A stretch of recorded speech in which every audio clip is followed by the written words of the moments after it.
علما وتعليما إنك على كل شيء قدير.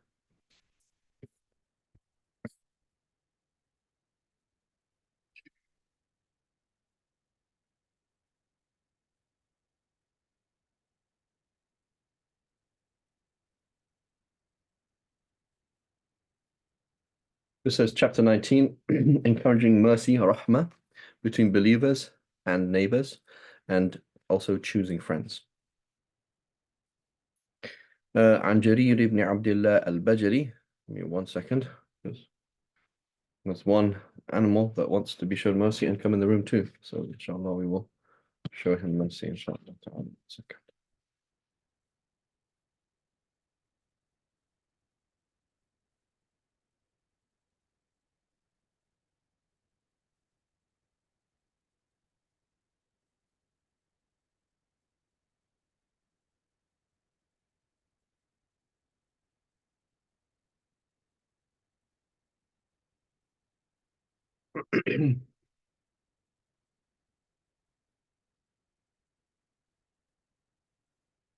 Okay.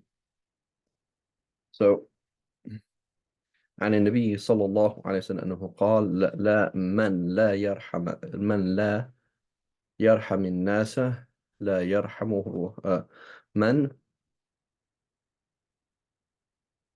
من لا يرحم الناس.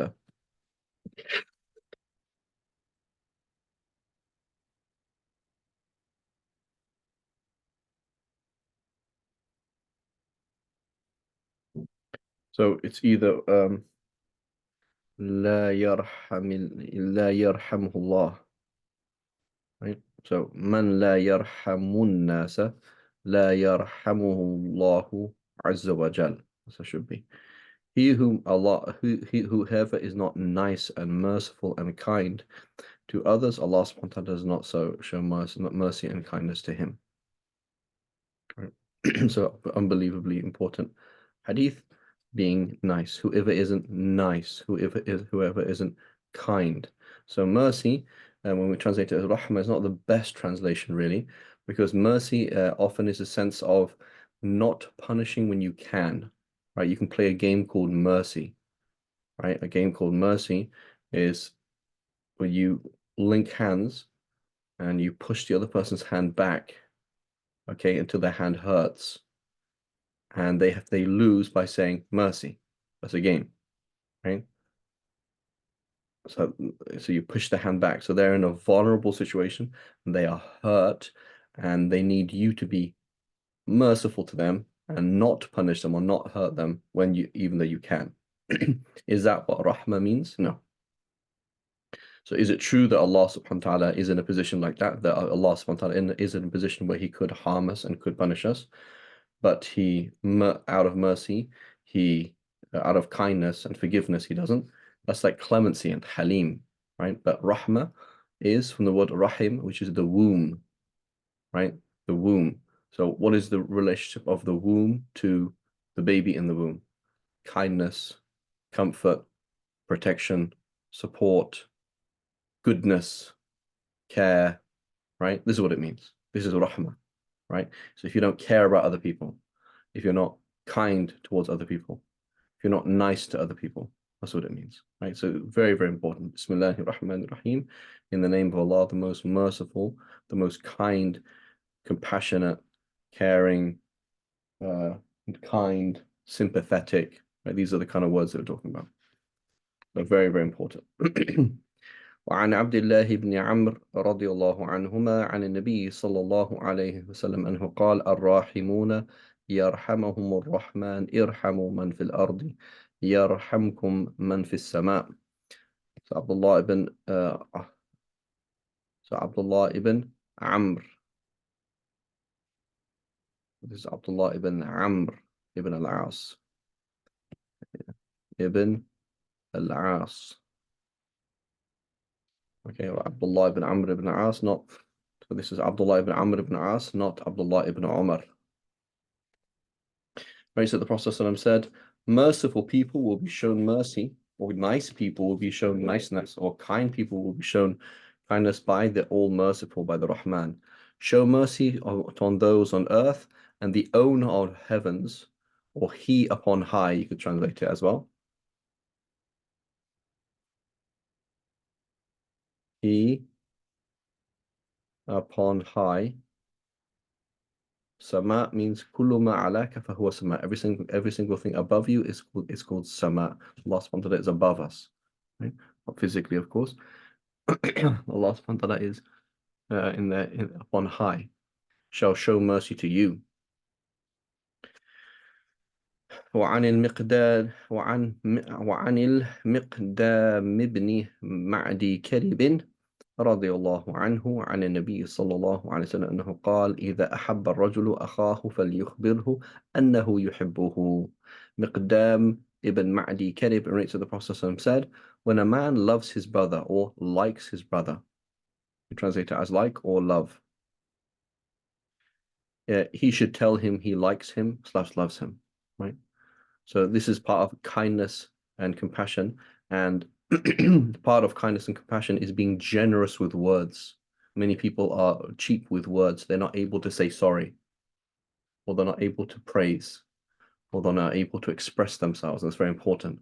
So the Prophet ﷺ was deeply kind and deeply emotional and deeply emotionally aware, and he was able to express himself. He could understand people's emotions and he could express his emotions. It's very important. Many people, they're stuck. They don't know how to express their emotions. It's very problematic, right?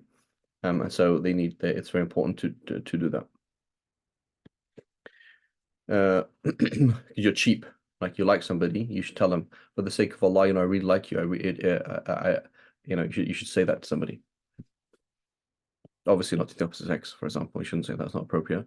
But otherwise, you should do that to somebody of the same gender, right? You should tell them, something. You shouldn't be cheap and hold it in. عن أبي هريرة رضي الله عنه عن النبي صلى الله عليه وسلم أنه قال حق المسلم على مسلم 6. قيل من هن يا رسول الله؟ قال إذا لقيته فسلم عليه، وإذا دعاك فأجبه، وإذا استنصحك فانصح له، وإذا عطس فحمد الله فسمته، وإذا مرض فعده، وإذا مات فاتبعه. So Abu Hurairah radiallahu anhu, he said the rights of one Muslim upon another are 6. He was said, what are they, O Messenger of Allah? They responded, when you meet him, give him salams. Don't just choose people to give salams to, and whether you like them, you don't like them. It's okay not to like somebody. Meaning, I don't find your jokes funny. Meaning, I'm not entertained by being around you. Meaning, it's difficult to talk to you. Meaning, that's called I don't like you, as opposed to I don't wish well for you. That's haram, right? It's haram to not wish well for somebody. You have to wish well for somebody, right? I really say, what do you think about this person? Yeah, I mean, they're somebody I know. Do you wish them to be a happy person? Say no. Okay, that's haram. You have to want the good for everybody. Every single person you know, I want them to be better than I am in the dunya and the akhirah. That's what I want. This is Islam. Islam is I want everybody around me. I really want everybody around me to be very, very happy and have success in the dunya and the akhirah. Every single thing in the dunya and the akhirah to be totally perfect. That's what you want for somebody. That's the goodwill that we have to have. Do you have to be buddies with every single person? No. Do you have to find everybody funny? No. Do you have to like everybody's food? Do you have to like hang out with everybody?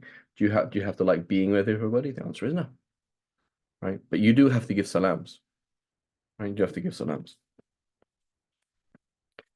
And when he invites you, then accept his invitation. Right? The majority opinion is this applies to walima. Right? That's specific to walima. He just got married and he specifically invited you. And there's nothing wrong with being there. There's nothing difficult in being there. You just don't want to go. Haram, right?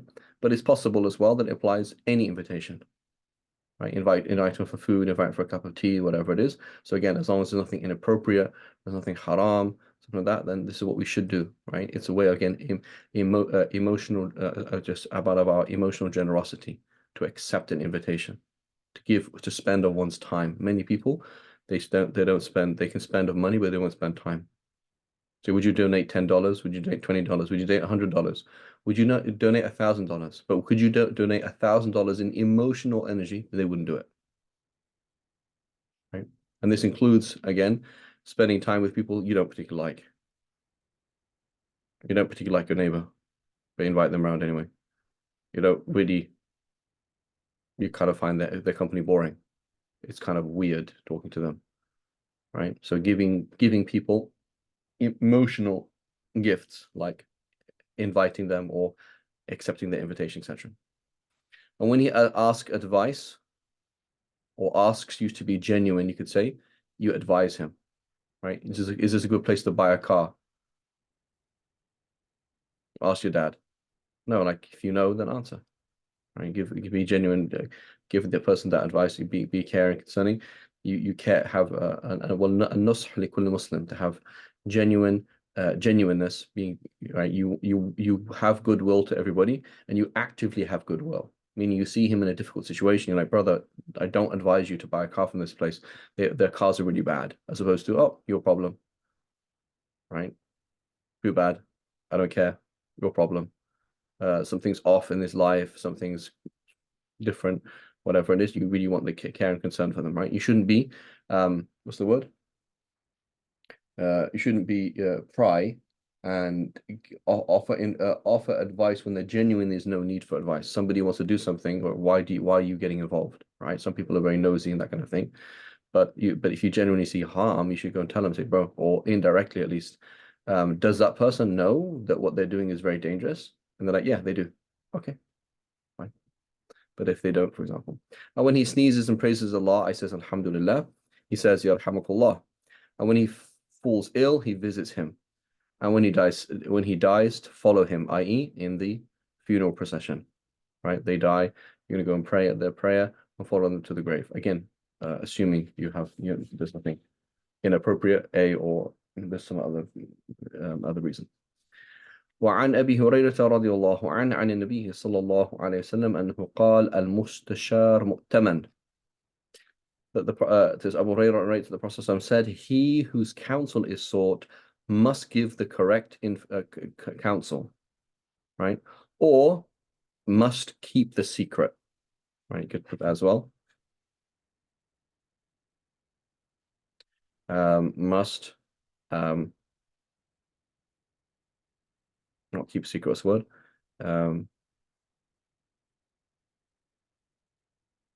Not share information, private information.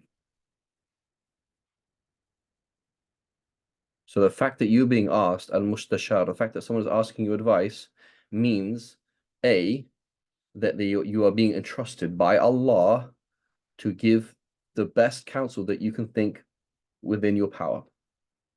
Right? I'm asking you, do you think this is a good idea? And do you think it's a safe place for me to go with my kids?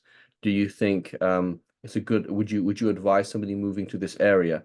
Do you think this is a good person to work with? That means you are now duty bound to tell me from a genuine point of view, is that right or wrong? You can't hide information that you know. A. B, you can't go around telling people, oh, this person's trying to do this. Oh, by the way, it's private, right? Another hadith, it might come in here, al-majalisu bil-amana, right?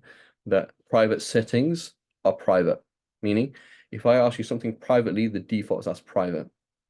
You can't say, oh, I heard so-and-so's interested in marrying so-and-so. It's like, wow, how did you find out? Oh, they just asked me about their family. It's like, subhanallah, did they tell you to go and tell everybody, or is that private? Say, oh, I don't know. That's private, bro. Can't do that. Right? I heard that so-and-so is moving to this place. Or what happened? Oh yeah, they asked me about moving there. Like, did they tell you to tell people, or is that private? So it's private, right? Mu'taman, that use an amana. You've taken on amana, you've taken on a trust to A, give the proper advice, and B, not to share information that you shouldn't share. Again, what if it's something that you would assume, given your culture and given your knowledge of the person, they wouldn't mind, right? I know the person, they know me. This is the normal culture. I don't think anybody would mind if somebody asked that question. Someone says, is it okay if I park here? And you told somebody, oh, don't park here. I think so and so is going to park here. I don't think that's private, right? But for example, so and so is with so and so. How did you know that? Right? And then you can't share things like that. But so and so, but otherwise, if something by default in that culture, you would normally assume that no one would mind, then that's a default. I think that sharing that information is fine. وعن أبي سعيد الخدري رضي الله عنه عن النبي صلى الله عليه وسلم أنه قال ألا لا يمنعن رجل هيبة الناس أن يقول الحق إذا علمه.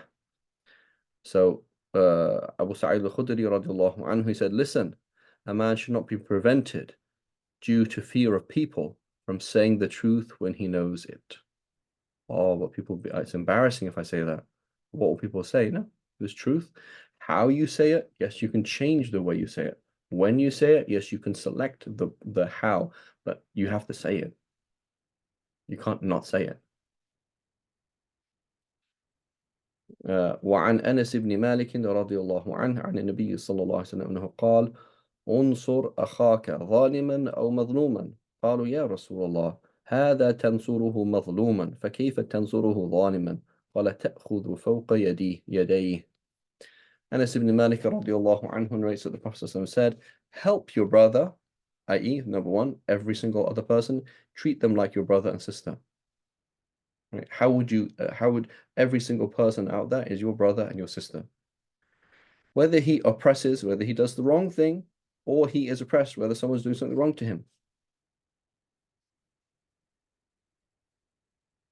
They said, O Messenger of Allah, we help him when he is oppressed. But how do we help him if he is the oppressor? How are you supposed to help somebody who is doing something wrong? He responded, take him by the hand and stop him. Right? So part of being a friend is that you do amr bil ma'ruf wa nahi al munkar. Part of being a friend is that you command the right and forbid the wrong. Friend is not that you agree with the person. Friend is that you care for that person. So if you care for somebody, is you're going to tell them, don't do that. So for example, two friends are hanging out and one person is making riba, right? And the other friend knows that you could just tell him straight, bro, don't say that. And they'd stop. But they feel that, well, if I said that, then they look at me in a funny way. It would be, as the previous hadith mentioned, oh, I'm kind of scared, right? I'd be labeled. They won't like me, right? So if you know that if you command the right and forbid the wrong, if you know that if you tell this person, do this, it will only benefit. Or if you tell this person, don't do this, don't say what you're saying, it will only benefit, then it is obligatory. You have to do it. And just because you fear or you get this feeling, that's haram.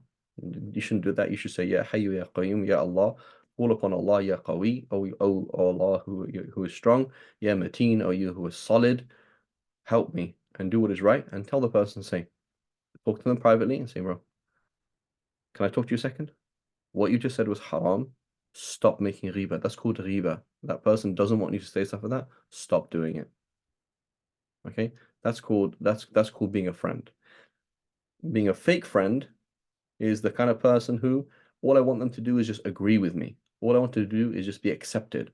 All I want to do is this, right? I just want to keep the laughs going. That's called friendship. That's not called friendship, right? So the laughs are going while you drive off a cliff, right? That's the kind of person like, well, we had fun together while we were driving off a cliff. Well, that's not a friend. Why did you let the person drive off a cliff? Why did you let the person get harmed? Why do you allow the person to do something that harms them? That means you don't actually care about them, right? So being a friend is not a small thing. Being a friend means you actually care, and it means you say things that they don't like sometimes because you care for them. And this is an obligation we have for all creation, right? You have to stop people who are harming themselves. And so you can change the way you do it, right? You can do it privately, you can do it indirectly, you can do it this way, but you can't just not do it, right? Sometimes it's very clear that they're doing the same thing and they do it all the time, and you know that it's not good. It's going to be of no benefit whatsoever. So here the ulama disagree. If you know that there's no benefit whatsoever and there's no harm because the person does not care. You've told them every single time that they say these bad words, or every single time they do this bad thing, you tell them, and they've just become numb to your point. So it doesn't harm them by saying it and doesn't benefit. Are you obliged to do it or not? There's a debate. Some ulama say yes, you're still obliged to do it because otherwise the haram just happens, and others say no, you're not obliged to. Right? But if you know that there's more harm than benefit, if you told this person don't do that, you would be even worse. The haram would increase, right? Or for example, they're very sensitive, right? Very sensitive. And the sister, for example, she's not wearing a hijab, and you tell her, sister, why aren't you wearing hijab again? Right? That's not a very useful thing to say, is it? You could imagine that's not going to be very helpful. So that's not nasiha, that's not being genuine. That's just being pontificating, just trying to tell people off just because you're the religious girl or you're the religious man or whatever it is, right? That's not very useful. But like genuine caring concern, I really want to help you wear hijab. Is there anything I can do, right? Shall we do it together, for example? Do this or do that, right? In a nice way, right? I know you're trying, but can I help you do this, right?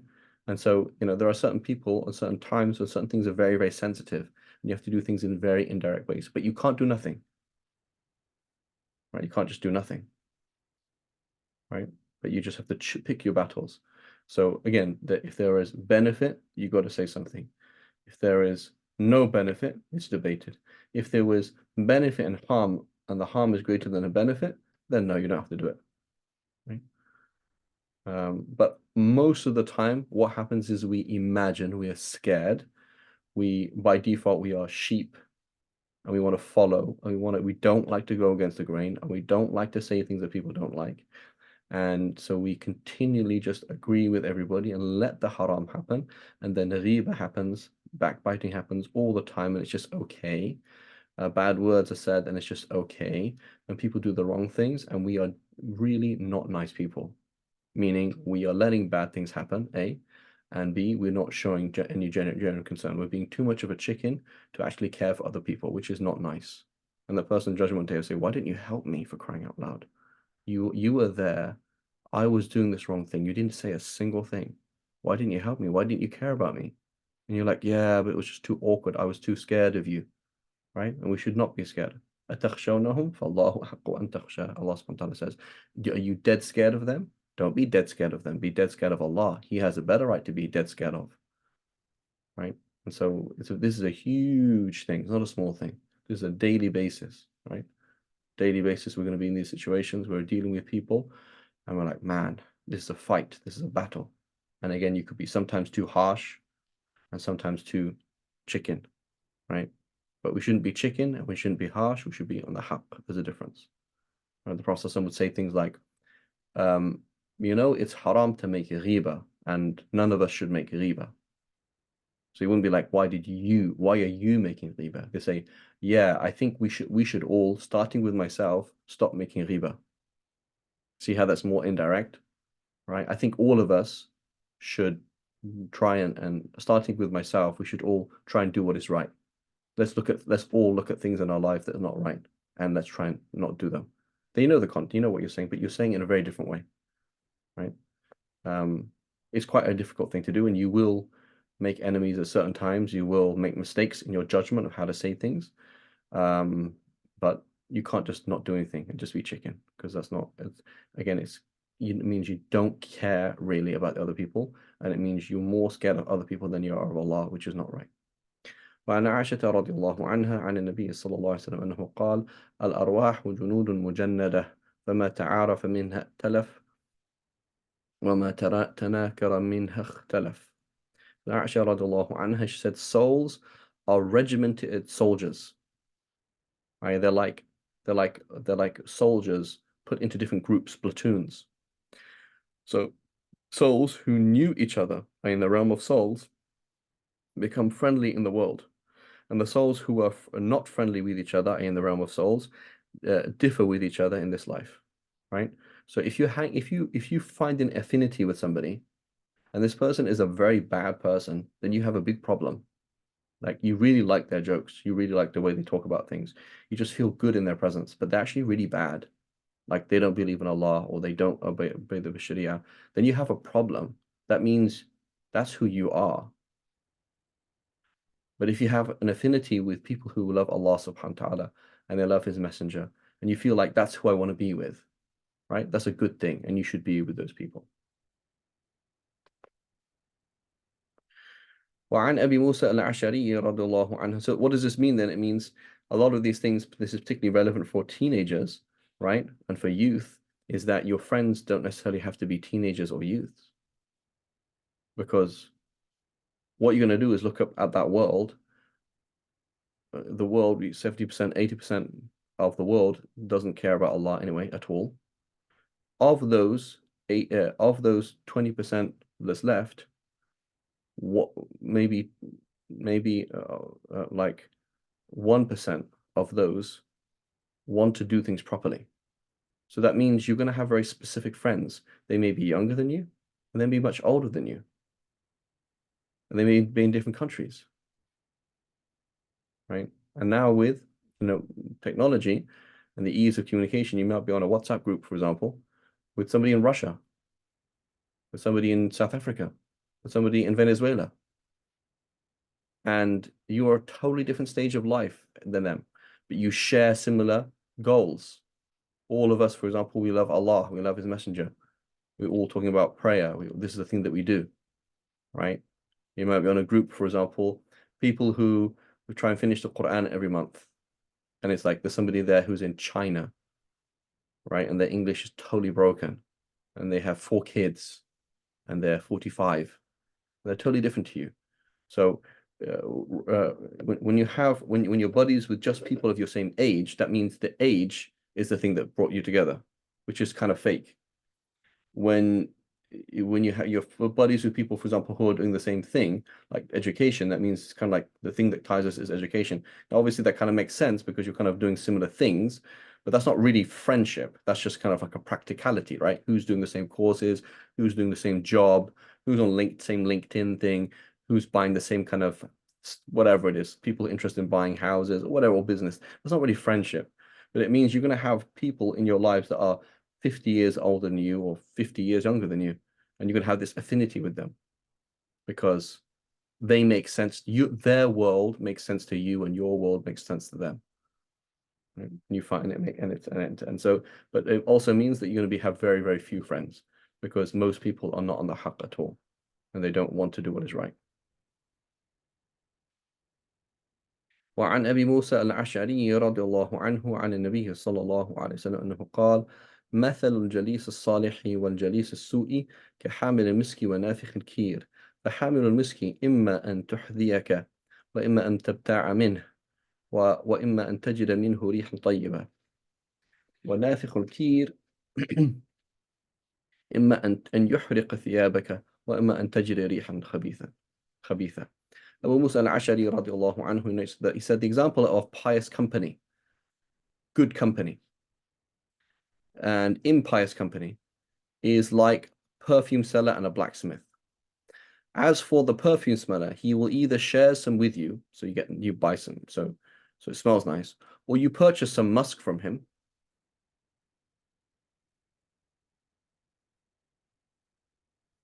Right, you buy some from him, so you got some nice, or you can enjoy a beautiful fragrance from him. So the just being with that person, even if they don't say anything, is good. If you get something, it's good, and if you don't really get anything, it's just good. Like it's just a good environment. As for the blacksmith, right, nafikh al-kir, literally the one who blows on the bellows, right? So he's going to be, imagine somebody whose job it is to get fires really, really hot in the middle of in a hot country. This person is going to stink of smoke and stink of sweat, right? So he will either burn your clothes because when you're around him, it's he blows on the bellows, a spark comes out and sets fire to your clothes, or at the very least, just being next to them, it stinks, right? So this is exactly social media. So you're just there on social media, you're just there watching something. Like, how is this useful for you? right? And so 99% of it, forget it. 99% about it, forget it.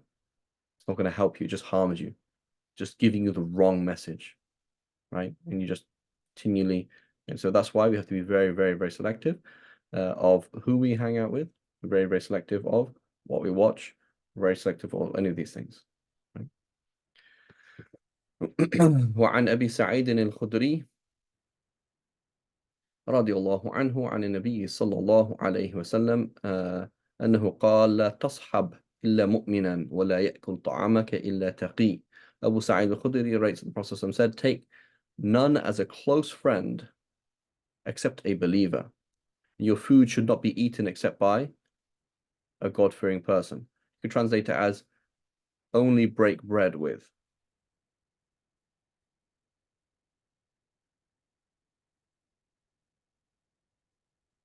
Right? But in English, that's the word companion is con, which means with, and pan, which means bread, companion, the person you break bread with, right? So you should share food with everybody. You should feed anybody.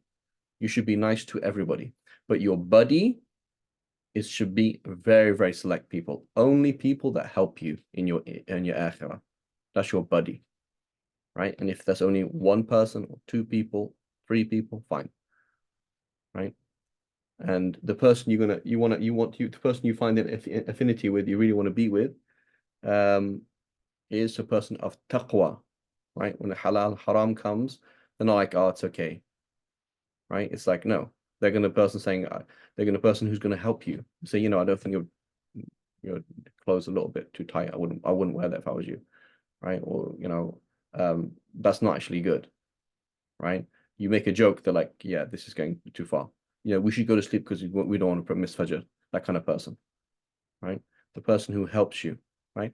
And what if you don't have them? You find them. That's what it means. If we know the risk that is out there and we know the potential that's out there, we will achieve, you can do it. So find good people. Could you be surrounded? Could all your neighbors be righteous people? Yes. Find them. Go to a place, travel to a place, be in a place where you have everybody around you is really good. That's what you should do. You shouldn't say, well, this is just, I'm a victim of my circumstances. This is just how I live. This is just where I live. This is just what I'm doing. Wrong. You are not a victim of your circumstances. You are a product of your choices. So make good choices. Say, Ya Allah, please surround me with people who are amazing, people who inspire me, people who are all better than me. When I wake up in the morning, they're already awake for tahajjud. When I go to the prayer, subhanAllah, they're already in the masjid. When I'm heedless of Allah subhanahu wa ta'ala, they remind me of Allah subhanahu wa ta'ala, right? Is it impossible? Not impossible at all. These people are throughout all over the world. You just have to find them. And you have to have that will to do it, right? As opposed to, oh, this is just what was on TV, right? What can I do? This is all they had on, this is the only person who was around. So, what can I do? That's an attitude of a child. Attitude of an adult is, I am responsible for my life. I'm going to take responsibility for it. That's an adult.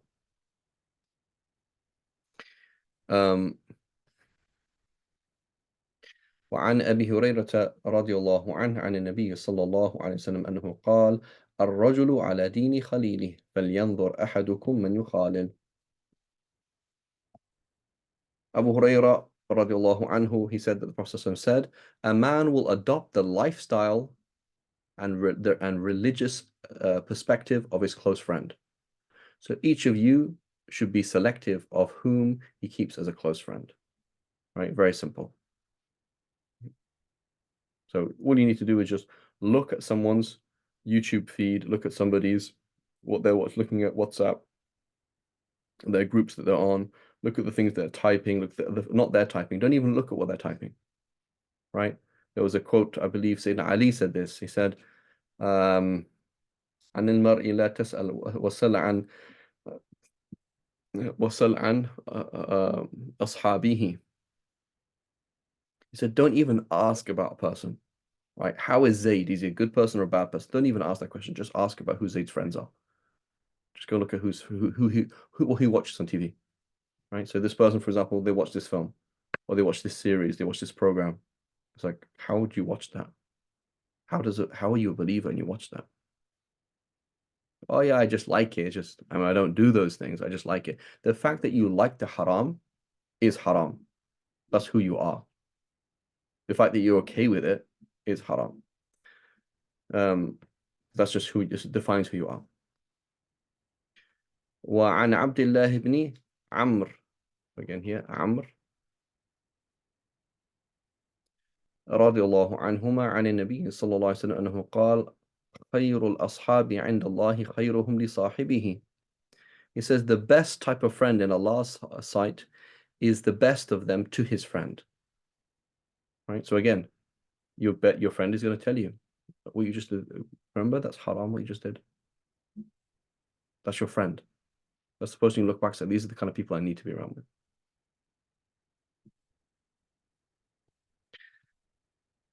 عن ابن عمر رضي الله عنهما عن النبي صلى الله عليه وسلم أنه قال ما زال جبريل يوصيني بالجار حتى ظننت أنه سيورثه. Ibn Umar, he narrates that the Prophet ﷺ said, Jibril did not cease advising me about the rights of my neighbor until I thought he would include him in my inheritance. So this is very different. Your neighbor might be, as the Prophet ﷺ had, Jewish, so non-Muslim neighbors. So being nice to somebody is not the same as taking them as your buddy. So the Prophet ﷺ said, Jibril, he's kept coming to me and saying, this is the rights of your neighbor, and this is your rights of the neighbor, and this is your rights of the neighbor. Be very careful, be very careful. This is your rights of your neighbor. This is the rights of your neighbor. Until I thought one day revelation would come in the Quran saying that when you die, for example, the neighbor, your neighbor gets a third of your inheritance or gets a whatever. That's what I thought would happen because it was such a common thing, right? And so what does this mean? It means I don't know my neighbor's name. That's a problem. I've never helped my neighbor out with anything. It's a problem, right? Like we just have that relationship. That's a problem, right? My neighbor doesn't know that they could ask me for help. That's a problem, right? That's a real problem, as opposed to, yeah, my neighbor knows I could help them. My neighbors, they don't need my help, and that's all, right? So it should be they have that relationship, right? It's very, very important. Did you tell your neighbor about Islam? Do you talk to your neighbor about Islam? Did they have any questions about Islam? Do they know that door is open for them? Maybe they felt shy because you're different. You look different, right? That's often the case with Muslims in the West, is you look different. That's why I didn't ask you a question. You have a different skin color. You have so I thought I was kind of like, well, you're just different, so I don't want to like cross that barrier. Why didn't you as a neighbor break that barrier and say, yeah, I look different to you, but we can still be buddies. So they were like, oh yeah, I understand that I could ask that question and help them why didn't you break down that barrier, that awkwardness for them, right? This is the haqq of the neighbor. May Allah forgive us and make us good neighbors, let alone may Allah forgive us, harming them. عن عبد الله بن عمرو رضي الله عنهما عن النبي صلى الله عليه وسلم أنه قال خير الجيران عند الله خيرهم لجاره.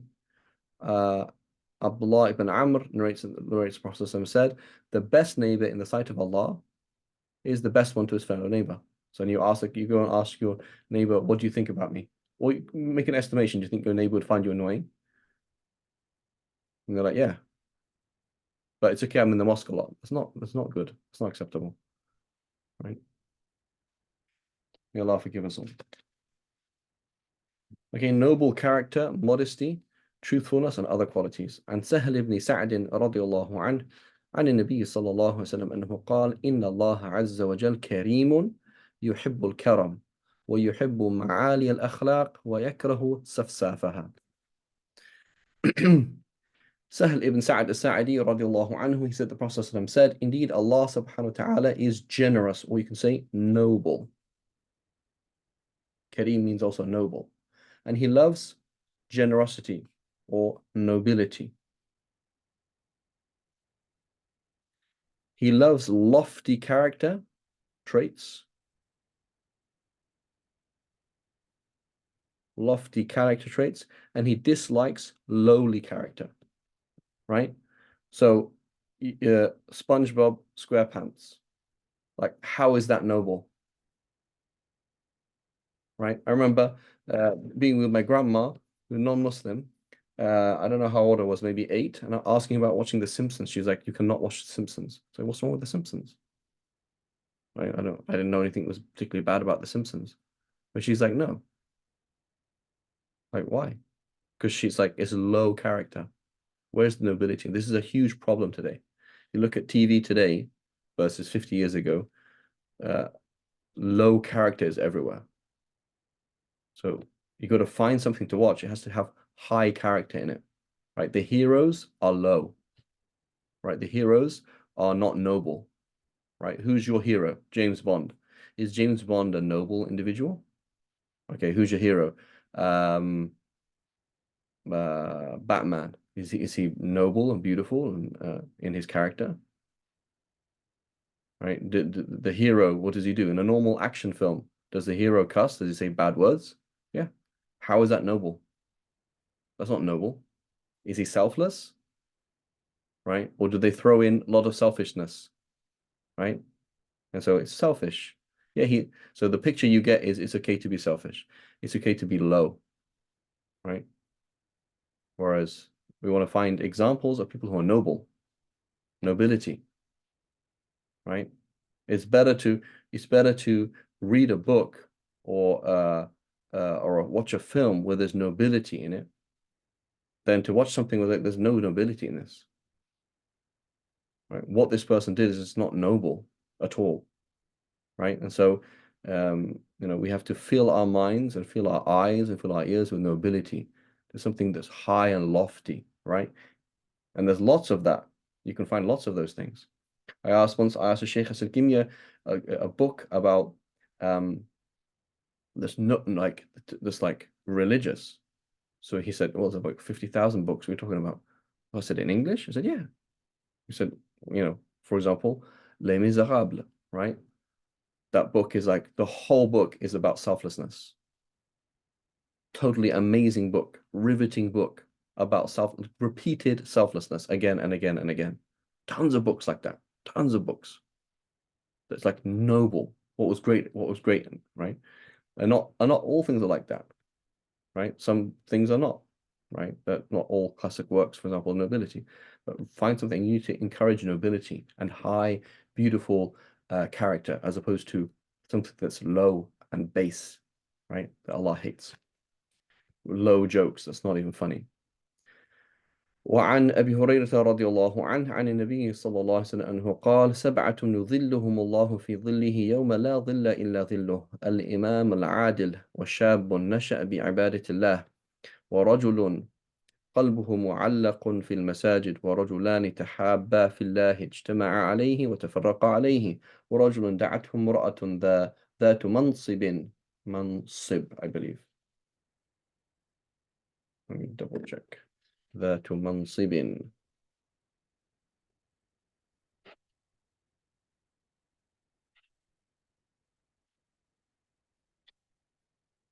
نصب ينصب منصب.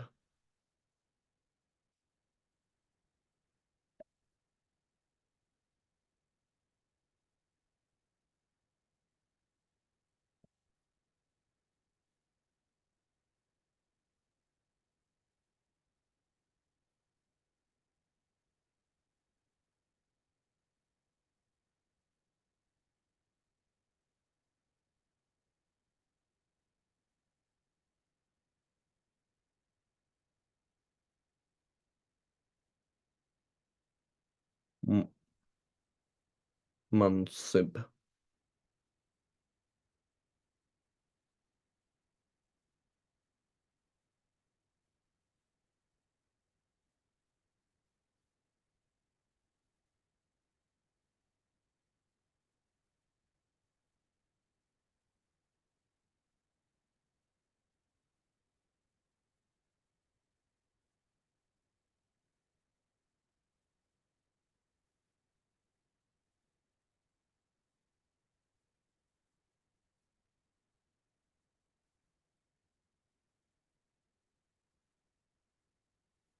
Um,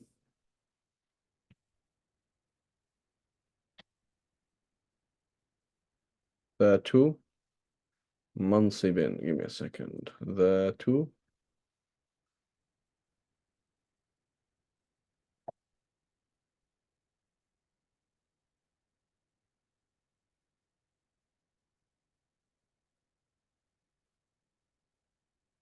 ذو منصب.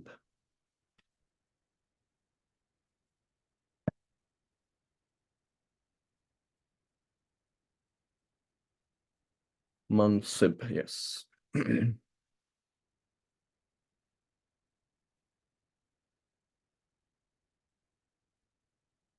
وجمال فقال إني أخاف الله. ورجل تصدق بصدقة فأخفاها حتى لا تعلم شماله ما تنفق يمينه. ورجل ذكر الله خاليا ففاضت عيناه. Abu Hurairah radiallahu anhu narrates that the Prophet said, there are seven people under whom Allah will shade under his shade on a day, judgment day, when there is no shade except Allah's shade. Number one, a just leader. It's very, very hard to be in a powerful position and be just. And so one should never, ever seek to be in charge of anything. And if one does, one should do it only because one has to and ask Allah subhanahu wa ta'ala to help one be as just as possible and make continual tawbah. Number two, a youth who grew up worshipping Allah subhanahu wa ta'ala. Right? So this is what we have to do from the age of 10 to 20. This is the golden time to break bad habits and form good habits and surround yourself with good people, people who are way better than you are. Very important. Don't put a limit. Let's say I want to around with Muslims. Right? That's not a standard. There's many Muslims. Let's say, well, Muslims who pray. Like there are many Muslims who pray. So Muslims who fear Allah, they always do the sunnah and they never leave the sunnah and they always do what is right and they are always trying to improve. That's the kind of people you want to be around with. People who have an active, changing, developing, thriving relationship with Allah subhanahu wa ta'ala. Right? This is what we need to do, youth, and this can happen. Number three, a man whose heart is attached to the masajid. Right? If you asked him, where would you like to be? I'd like to go to the masjid. Right? And they're pulled away from the masjid by other things that Allah loves. But, that's where they want not to be, as opposed to they don't want to be there. Number four, two men who love each other for the sake of Allah. They meet because of it and they depart upon it, or they depart because of it. Right? So they might, for example, have a difference agreement for the sake of Allah. For example, in fiqh. Right? Somebody says that this is halal, the other says it's haram. So then they disagree for the sake of Allah and they depart physically because of the sake of Allah. Why not? Or for example, a husband and wife who honestly try and make it work, but they realize we cannot make this work. This is not going to work.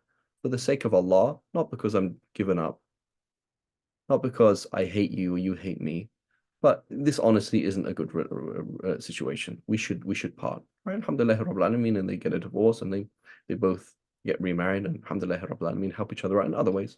Right? They both went and found a spouse for the other person and it worked out. Right? So the point is they have genuine care and concern and that happens. A man whom dignified and beautiful. So dignified, you should say, I wouldn't say dignified. You'd say a high class, or you can say powerful. Woman of beauty tried to allure, tried to seduce him. فَقَالَ إِنِّي أَخَافُ اللَّهِ, says, I fear Allah. Okay, why is it important that she has power? Because if he does something, he's not going to get caught. He says, okay, she says, I can bribe the security guards, not a problem. I have connections, not an issue. No one's going to know. Right? You'll get away with it. So he's not going to fear society, nor he's going to fear the court. He's just going to fear Allah. Right? And a man who gives charity and conceals it to the extent that he has his left hand does not even know what his right hand spent. So that's the default with all good deeds, they are private. Nobody knows that you pray sunnahs, nobody knows what sunnahs you do, nobody knows about the Quran that you do, nobody knows about the charity. It's all private as much as possible because Riya is very normal. Showing off is very, very normal.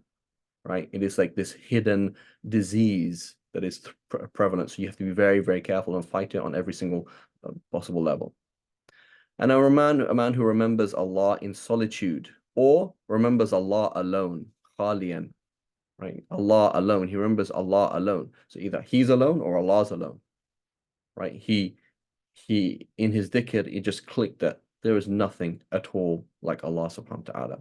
And that is the most perfect thing, and nothing comes even close to it. And nobody knows me as Allah knows me, and nobody connects to me as Allah connects to me. And so he cried. So crying out of love of Allah, out of fear of Allah, out of awe of Allah, right? This is a beautiful thing. And so this is what we should be like, right? So when you say good company, I want to be around people who cry to Allah subhanahu wa ta'ala. Oh, but that's not possible because they don't exist anymore. Don't be a liar and don't accuse Allah subhanahu wa ta'ala of being cheap. They do exist, and you can be around those people.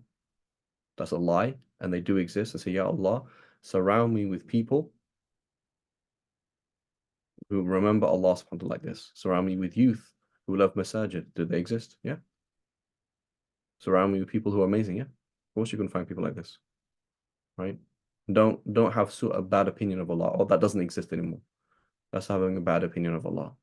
Or Allah can't make that happen. Or I won't find people like that. They probably exist somewhere, but I won't find people like that. That's saying Allah can't do something, which is wrong, right? أنا عند ظن عبدي بي فليظن بي أنا عند ظن عبدي بي فليظن بي ما شاء, right? Comes in the hadith. I am, Allah subhanahu wa ta'ala says, I'll do exactly what my slave thinks that I'll do. And so let my slave have any opinion he wants about me. Oh, Allah subhanahu wa ta'ala is going to probably make me a very mediocre Muslim, and I'll have very mediocre friends, and I'll just kind of like just be like that, very insignificant. That's what happened. Allah subhanahu wa ta'ala make you a mediocre Muslim who does some good things, some bad things, and has some good friends and some bad friends, and that's it. Well, Allah subhanahu wa ta'ala, no, he'll probably make my life miserable and everything kind of work out in a kind of like lame way, right? That's a very vile way of thinking about Allah subhanahu wa ta'ala. Whereas Allah subhanahu wa ta'ala is plotting right now the most perfect life I have ahead of me, where I'm surrounded by amazing people who really help me in my relationship with Allah subhanahu wa ta'ala. And every single stage of my life will be a new vista, a new way, a new ability to be happier in my dunya and my akhirah. That's Allah subhanahu wa ta'ala. He is Ar-Rahman Ar-Rahim. And I honestly believe He's doing that right now.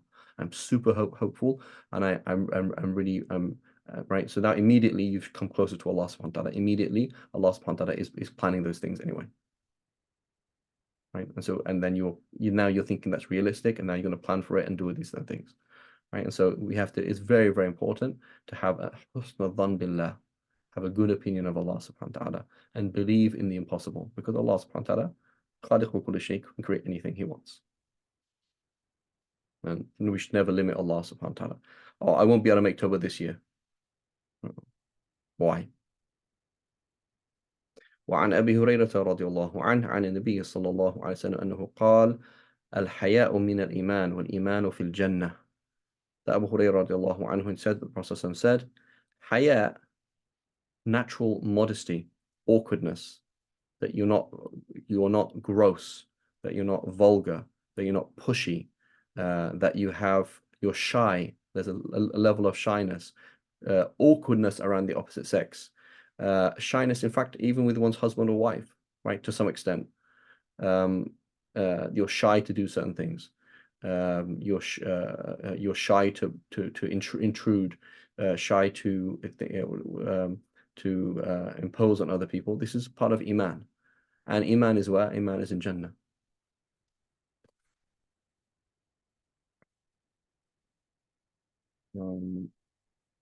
Let's continue this for a long time, inshallah ta'ala. So we'll stop there.